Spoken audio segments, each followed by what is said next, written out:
Hey guys, Spudknocker here, as always.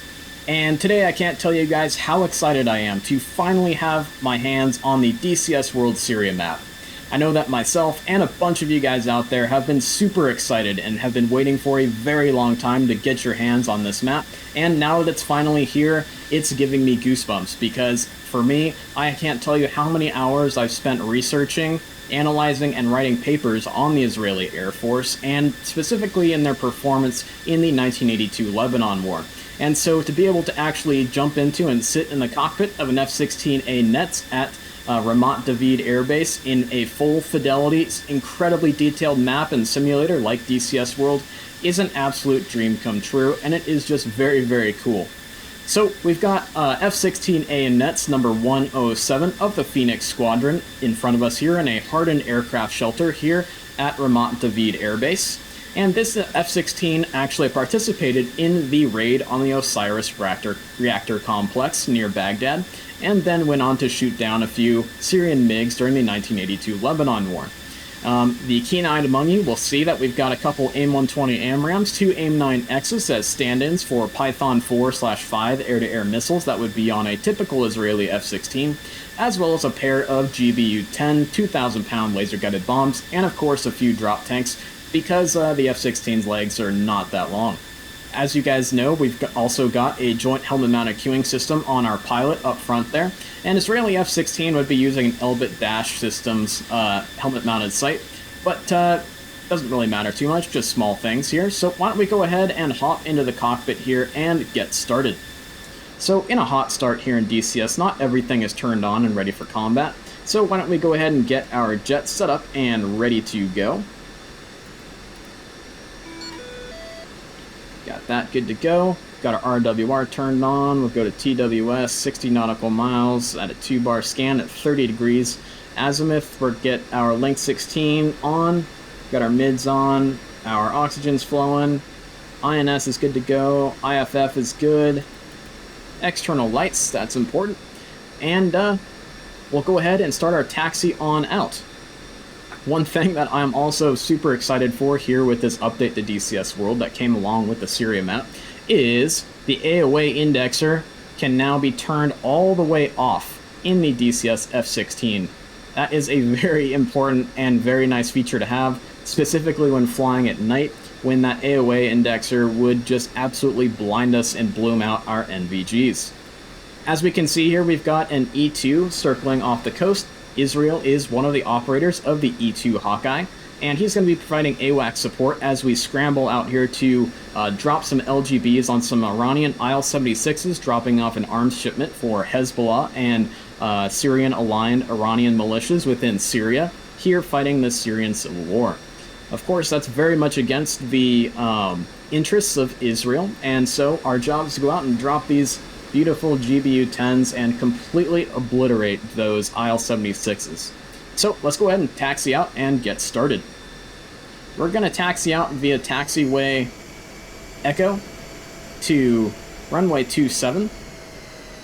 Unfortunately, there are no taxiway diagrams or airport diagrams in the kneeboard yet, but I'm sure that'll be coming soon, as that's usually a pretty standard part of DCS World maps. And I'm sure, as you guys know, the Israeli Air Force are huge fans of hardened aircraft shelters to protect their fighter force from aerial attack, terrorist attacks, rocket attacks, ballistic missile attacks, you name it. The Israelis have probably had it dropped, fired, or launched at them. And what's very cool about this airfield here is how close the trees are growing, the foliage and buildings and stuff like that are to it. The Israeli airfields are very similar to old-style Soviet airfields in that way, in that they are not completely clear-cut, heavily manicured pieces of land, similar to the way United States Air Force bases and naval air stations and Marine Corps air stations are in the United States. Or even if you take a jaunt up to Incirlik here, you'll see a nice manicured lawn around all of the runways and taxiways. And that's to help partially camouflage Ramat David Air Base here, as well as make it not stand out quite as much to any observers around the area. As well as the fact that the Israelis really have their budget put into their fighters, because they work on a pretty shoestring budget, rather than into the manicuring of the grounds around their airfields. We can also see this in the fact that, I don't know if you guys can see this on YouTube, but our nose strut is compressing as we run over little bumps and things on the runway and taxiways. And we can see that things are not completely flat and perfectly manicured. We can even see, I don't know if you guys can see it, I'll stop the F-16 here. I don't know if you guys can see it on YouTube with its compression, but if you look closely, you can see that there's a sag in the runway. So the middle of the runway is lower than the departure ends. And so that'll be kind of an interesting thing for takeoff here. And as well as it might even give us some runway illusions when we come back for landing.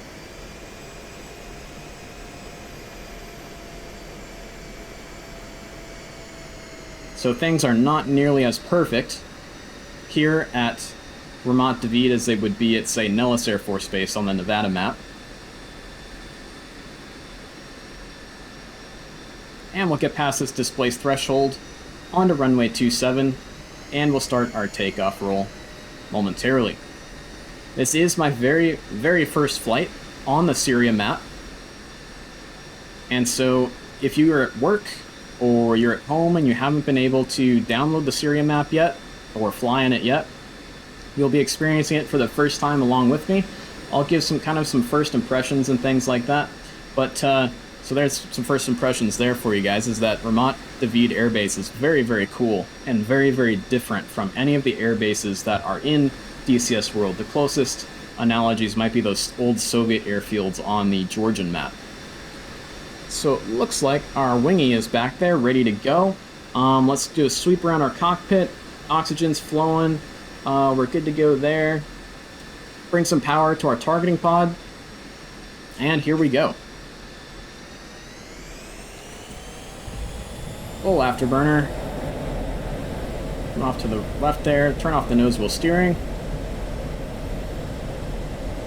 Try and get back onto the center line here. And we can see we're definitely bumping down the runway. Definitely a bit different than taking off at Nellis Air Force Base.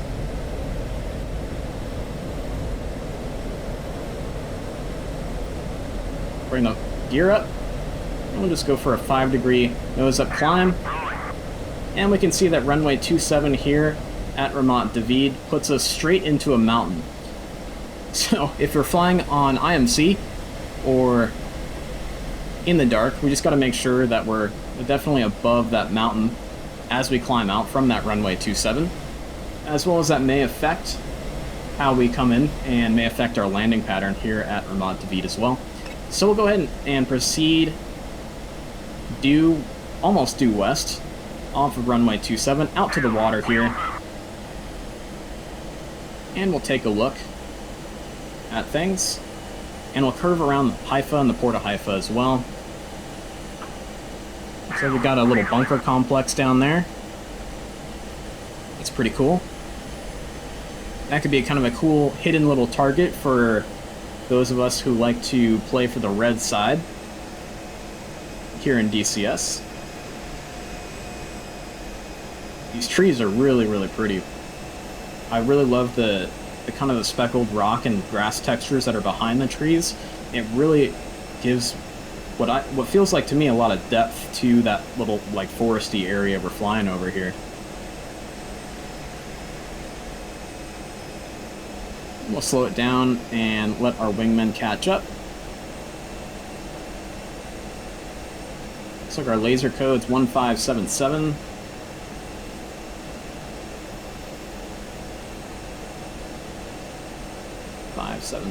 Enter.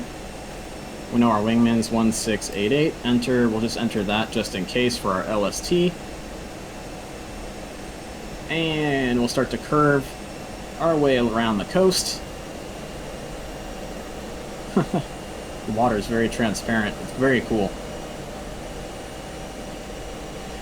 It's so hot in California right now. This water is making me want to go for a swim. There's our wingy.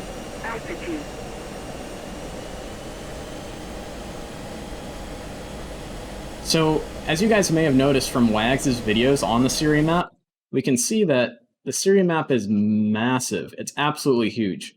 It's about, from my quick measurement, about 375 nautical miles from Incirlik up here all the way down to the southern edge in King Hussein Air College down here in Jordan. And that is massive for a DCS World map. But the AOs for the various factions, such as Israel with the Golan Heights and up to Damascus area, is actually very small and very short. And it's something that'll be very interesting here in that the map is massive, but the actual AOs for the individual players on the map are rather small. So it's going to lead to a lot of really small, isolated kind of areas. It's a nice beach area down there. Nice little breakwater for a good swimming hole. That's kind of cool. Some rocks out here. Probably some fun jumping into the water off of those. And we'll kind of curve around.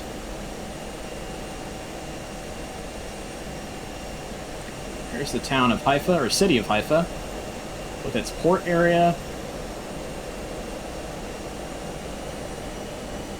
The water is really pretty.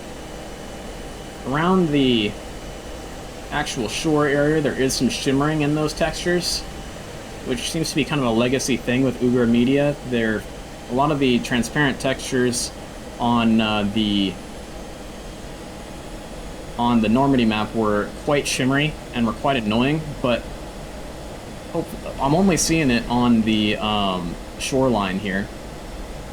At least it's not in the trees like they were in the Normandy map for the longest time, which was very annoying to be at an airbase. Whoop, there's our wingman. What's he doing? Alright, let's tell him to join up. Flight, formation, finger 4. Go finger 4. And we'll start heading to the northeast as we head towards Damascus to drop our payload on those evil IL-76s. Dark Star 1-1 in field 1-1. Request picture. Enfield 1-1. Dark Star 1-1. Clean. Alright, we're currently clean. And we sure drain that centerline fuel tank really, really quick here in the F-16. Still got some fuel in it. If we're gonna jettison it, though, we'll make sure that we jettison it over hostile territory rather than over Israel here.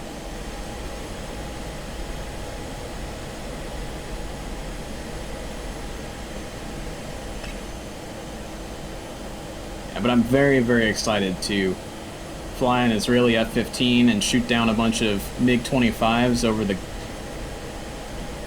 Bekaa Valley, tangle with SAMs over the Bekaa Valley, give close air support on the highway to Beirut in the community A4 Skyhawk. All these kinds of things that are going to be very, very cool, very historical, and interesting events that we can now kind of reenact here on the Syria map, whereas on the Persian Gulf map, except for, you know, a couple operations like Operation Praying Mantis or kind of semi-hot wars such as the Tanker War on the Persian Gulf map are really the only things we could do. Whereas these things we can really ground them in historical fact and make very intricate, very cool missions here on the Syria map. Alright, there's our wingman. He's finally figuring it out. Sometimes the DCS AI can be a little screwy. And we're 32 miles out from our IP point, and you guys can really see that that IP point that we're going for right now is halfway between the Israeli border and Damascus. This looks like another military installation or something or other right there.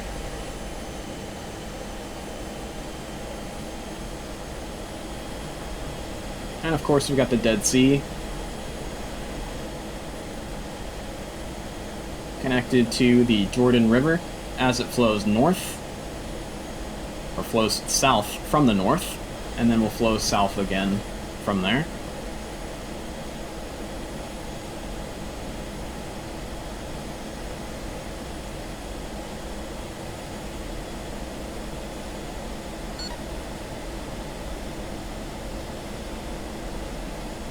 So there shouldn't be too much opposition for us here in the fact that I didn't want to make this too difficult for just a first kind of casual look at this map.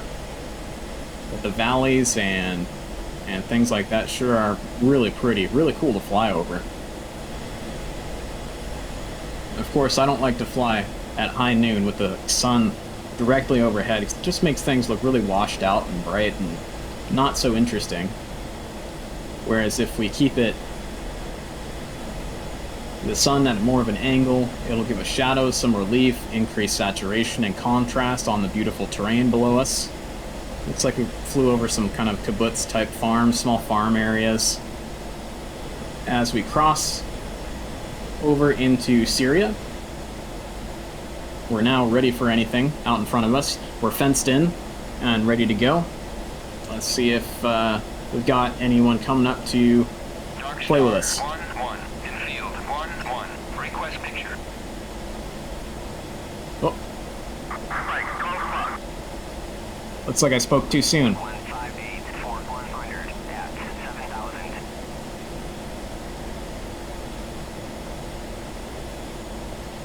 Dark Star 1-1 in field. 1-1. Request bogey dope. Alright, looks like we got a PPLI contact on him. No radar contact on him yet. Single ship. 068 for 50. Oh, now we got two of them. Both hostile.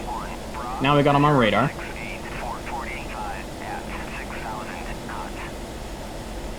We're going to go to air-to-air mode. We're going to, of course, switch over to our AIM-120 Charlies.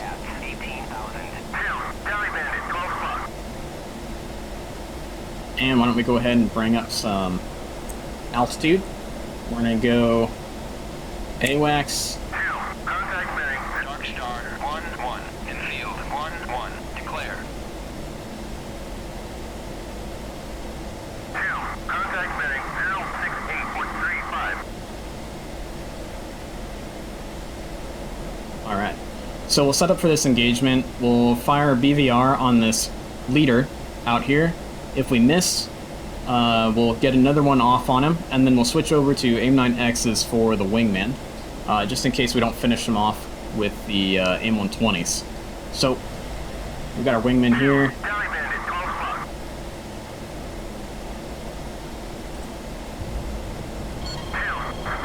Alright, they're spiking us.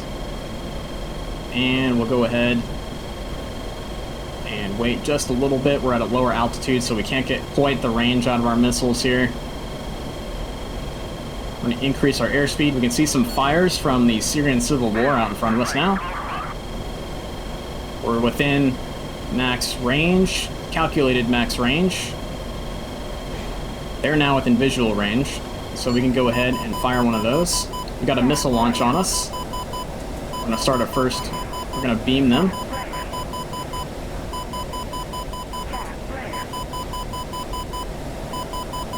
Got a missile coming out at us.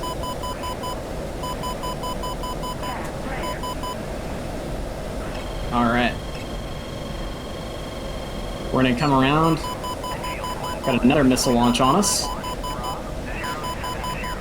Alright.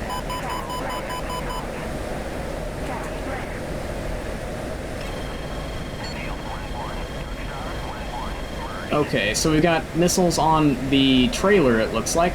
We've got one guy that's up here. There's our wingman. We're gonna get our helmet-mounted sight on. Stupid me. Alright, now we're merged. Coming around.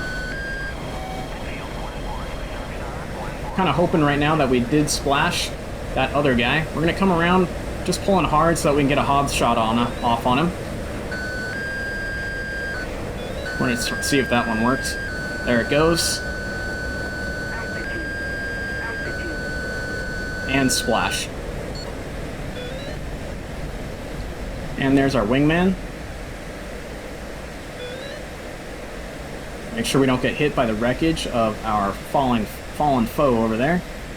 I'm going to start to bring up our altitude again and get ready for our air-to-ground work that we need to do at our target point. So we'll go ahead and push it up to our target point, waypoint 4. Not the cleanest engagement in the world, was really hoping to avoid that merge, and we didn't even get our external lights off. Also should have really had that helmet-mounted sight on to start off. But we'll go ahead and start coming up. We don't really have a SAM threat today, like I said, in order to just make things easy on us for this first flight on the Syria map. And that sure looks like a row of IL-78s, or 76s, if I've ever seen one before. So we'll go ahead and put the targeting pod right on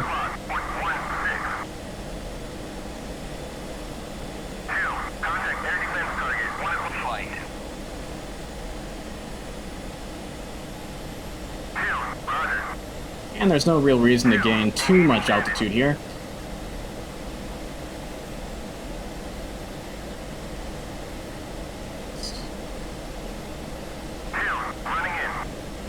Okay, laser's good to go. We'll just double check. Good to go there. Got our wingman running in. So Syrian MiG pilots sure put up a bit of a fight there for us, but these IL-78-6s are going to be shooting fish in a barrel, that's for sure. And we can really see how flat and desolate the terrain gets out here, past the mountainous area of the coast of Israel and Lebanon.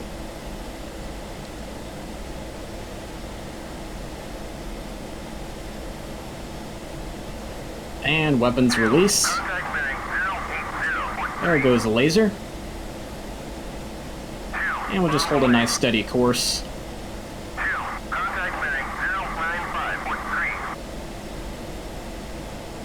And that will put that GBU-10 right into the wing root of that aircraft. And it is tracking. And splash. One less IL-76 and one less weapons shipment to worry about. So we're going to come around and engage that second guy.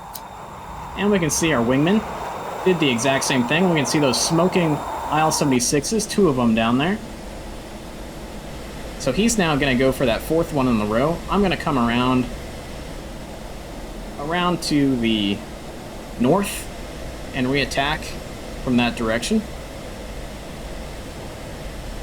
And we can see some fires kicked off from various mortar, rocket attacks, or car bombs or things like that that have occurred during the Civil War.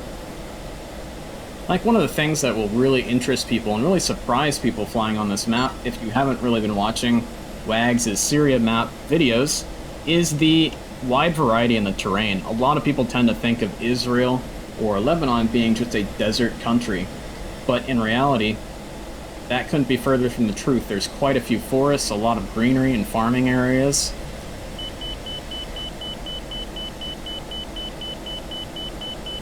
I'm not sure what that is about.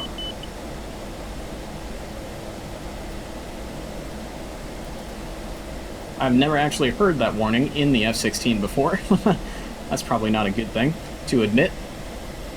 So it looks like the smoke here around Damascus Airport is obscuring our targeting pod, showing us the unique vulnerability of laser-guided bombs and targeting pods, and that they do not work too well in IMC conditions or when there is any smoke in the area. And that was one of the key reasons why Saddam Hussein had the Iraqi army torch all of those oil pumps and oil derricks in the Kuwaiti and southern Iraqi desert during Operation Desert Storm, was to help cover at least some of his military units from the ISR capabilities of the coalition forces.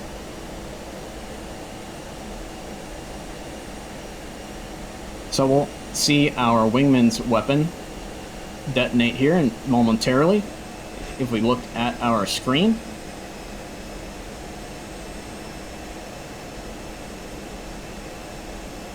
And kaboom. So we'll go after this last surviving IL-76. We'll try and put our weapon right into that wing box. So we're getting a little bit close here, so we'll go ahead and make a 270-degree turn to our right-hand side.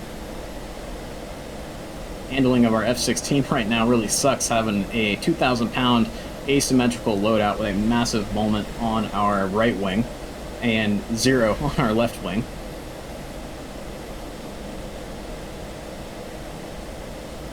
And this map really gives me both. It's like a mix of the Nevada map, the Persian Gulf map, and the Caucasus map all thrown together. It's very cool. I really love the variety of it.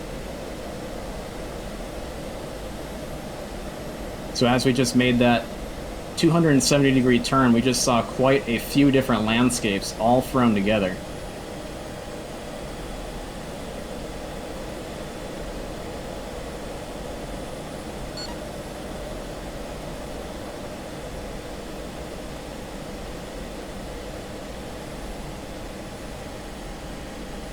And we'll get lined up with our fall line.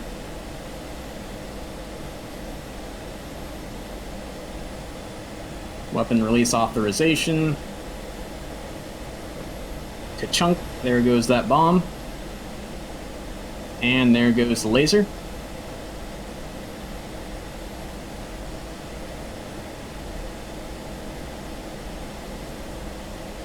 And that IL-76 is going to get hit right behind the wings and completely obliterate that airframe.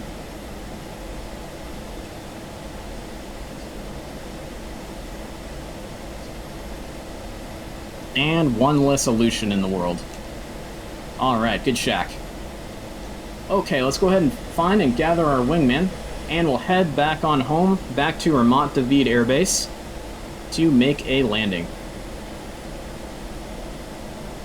So we'll cycle out of air-to-air mode, back to navigation mode.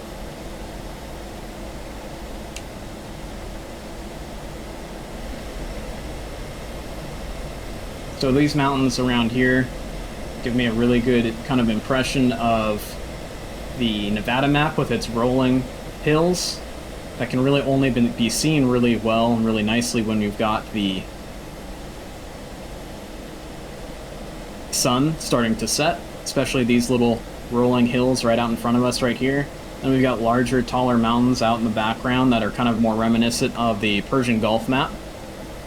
And then this very flat area out here reminds me, of course, of the flat areas of the UAE to the south of Dubai and to the east of Abu Dhabi out there by Al Dhafra Air Base. Alright, let's see where our wingman is. And I guess he crashed. Yep. I guess he's done for. Uh-oh. So we just lost one F-16 on this flight. That's not too good. But that'll make the traffic pattern a little bit easier when we head back. The AI can sometimes mess you up in the traffic pattern, that's for sure. Take a little sip of our tactical refreshments. No need for that helmet-mounted sight anymore. And now we can just cruise back and enjoy the scenery around us as we cruise out of Damascus. And we head back to the southwest, back towards Ramat David.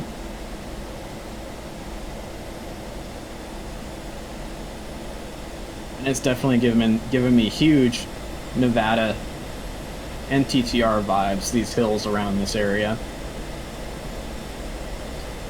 But man, Damascus is the absolute perfect area to defend against with SAM systems because those radars are not going to be masked by any terrain around it whatsoever. However, the Syrian SAM systems are usually ineffective due to the fact that the Israelis use incredibly complex EW systems to simply neuter those radars before they even get a chance to even look at any Israeli aircraft that may be coming in to do exactly what we just did, bomb a shipment from Iran to Hezbollah, Iranian-backed militias in Syria, things like that. And if you take a look at Tyler Rajaway's The War Zone blog on the Drive website, you'll see updates every single time the Israelis decide to whack another arms shipment here in Damascus or anywhere else in Syria. So it's very, very cool to finally have a map in DCS World that really has a heritage and history of real combat operations. And of course, that doesn't take away from the sacrifice of the individuals on all sides. Of course, no war is bloodless, especially not the modern video game war, where things are incredibly long range. There's lots of standoff distances and all that kind of stuff. All you have to do to prove that is simply take a look up the Highway of Death back in the 1991 Gulf War.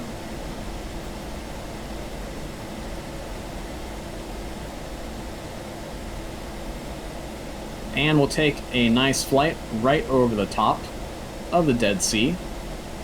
Sea of Galilee, whichever you want to call it.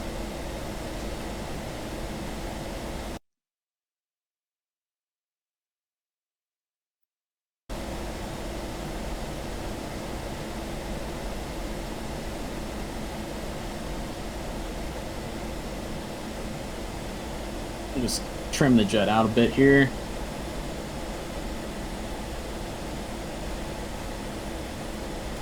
So got some fuel in our external tanks. No need to drop them. Like we said, we're working with a shoestring budget with the IAF, so no reason to get rid of something if we don't need to. It's also very interesting here is a lot of this area around Damascus is very close to sea level and a lot of times actually below sea level. So you'll be able to actually fly and descend all the way into Damascus, except for these mountains here. And that'll make for a very interesting picture on your altimeter if you have the correct barometric altitude inputted.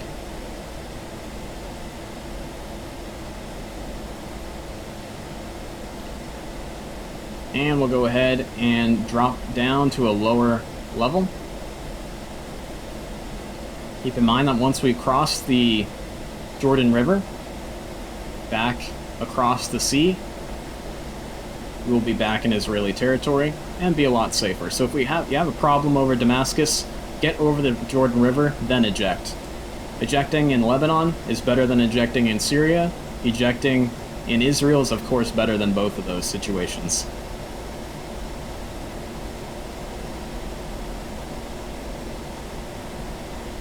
However, your absolute priority should always be to try and save your jet, as the Israeli Air Force doesn't have nearly as many airframes as many other air forces around the world. And a lot of these airframes are, of course, from a lot of foreign assistance and aid.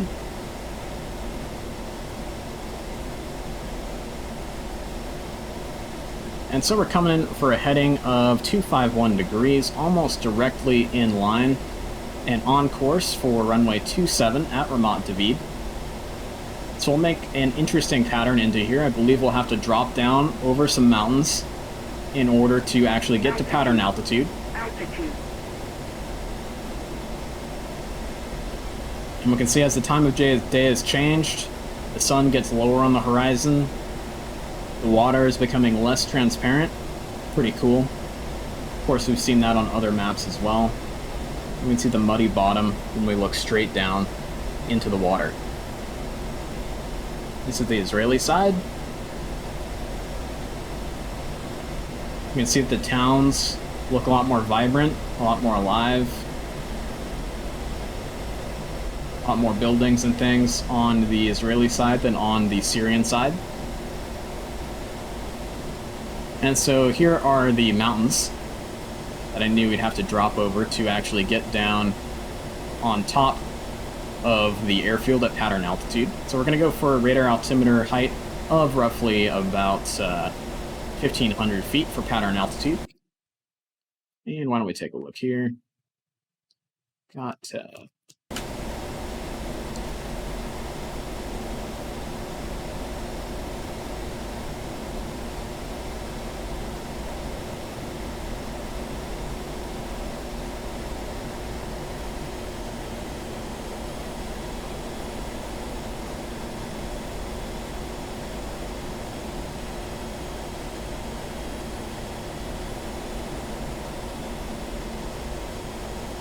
Start to slow her down.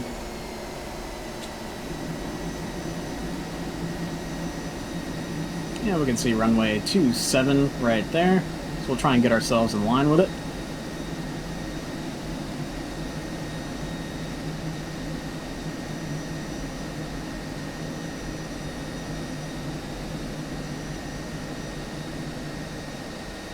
We're about 350 knots. Coming around, getting in line with our runway.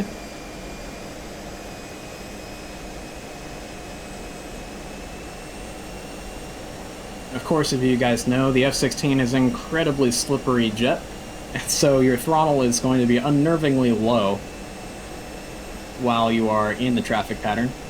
And of course, I've messed up the radar altimeter, so we'll go ahead and increase our altitude a bit as we approach the runway.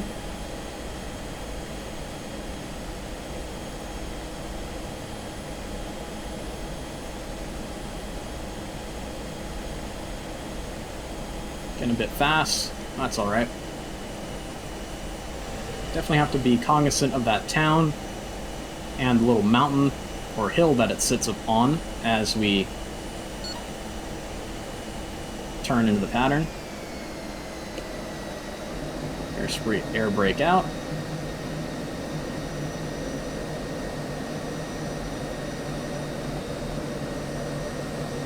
Coming around, heading 090.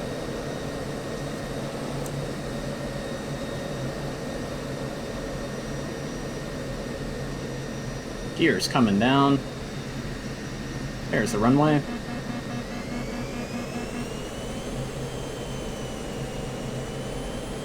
Trim it out a little bit. We got some left-hand roll going.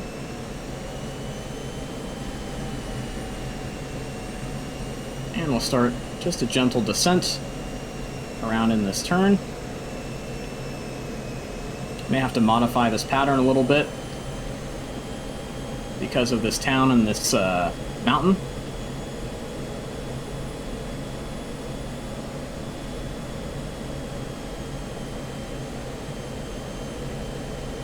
Try and increase our angle of attack with some trim.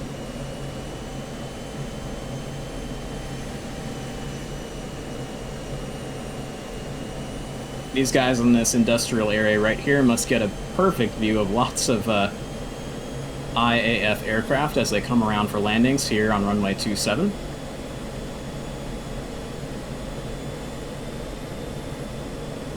Boy, I'm out of practice in the F-16 landing. Alright, let's try and make this landing look good. Getting way too fast. Have that gear down, that's for sure.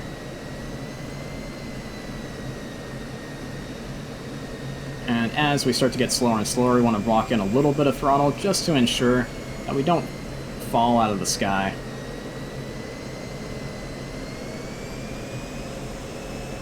And the layout of the runways here kind of reminds me of March Air Force Base over on the Nevada map, with its shorter runways. So we're definitely going to try and get our jet onto the ramp, or onto the runway, as early as possible.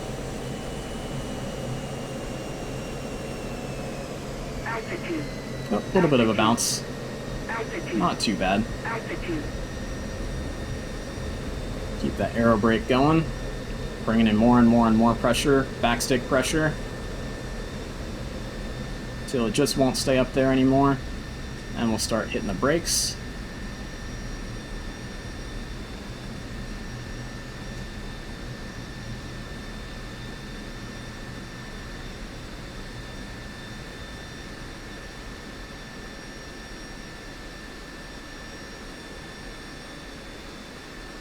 And looks like we got some more shimmering on these fences here. This is definitely something that is on the Ugra Media other map that they made, the Normandy map, and seems to be something that's also present here. Obviously, this isn't a deal breaker. It's just something that's a little bit annoying, and I don't see this much shimmering on the Eagle Dynamics developed maps, like the Channel map, Nevada, Persian Gulf, Caucasus, etc. It's there, but not nearly to this extent. But as we look around, we can see these trees and things around here. We're not getting any shimmering from those. So at least that is pretty darn solid. And we're seeing some more shimmering from these fence textures over here at this airport beacon tower. There we go. There's our first flight on the Syria map, and it is something that, like I said, I've been waiting for a very, very long time now. And we can really see just how big of a shift in environments we get from taking off here at Ramat David and bombing something at Damascus. The landscape looks entirely different. We go from essentially the Cox's map to the Persian Gulf / Nevada map, and we fly just over these mountains, over the Sea of Galilee, and drop our weapons. So I hope you guys enjoyed this quick look, and if you're stuck at work or you're at home and can't download and hop onto DCS World right now, I hope this kind of holds you over till you can get home and jump on it, guys. So thanks a lot for watching, and of course, fly safe out there and stay healthy, guys.